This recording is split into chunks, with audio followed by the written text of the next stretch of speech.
नागपुर शहर के अंसार नगर इलाके में बिना वजह एक बदमाश गिरोह ने एक युवक की निर्ममता से पिटाई कर दी। यह घटना उस समय हुई जब पीड़ित एक रिश्तेदार की अंतिम विदाई कार्यक्रम के बाद नाश्ता करने के लिए बैठे हुए थे।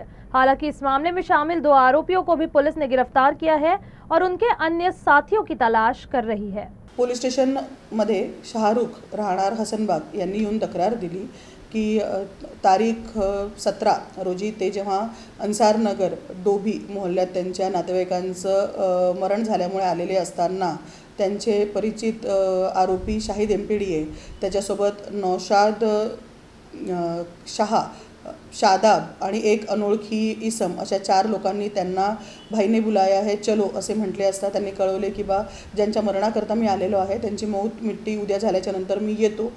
त्यावर शाहिद याने ॲग्रेसिव्ह होऊन त्यांना शिवीगाळ केली आणि सोबतच्या लोकांनी जवळ असलेल्या लोखंडी रॉडने मारहाण केली।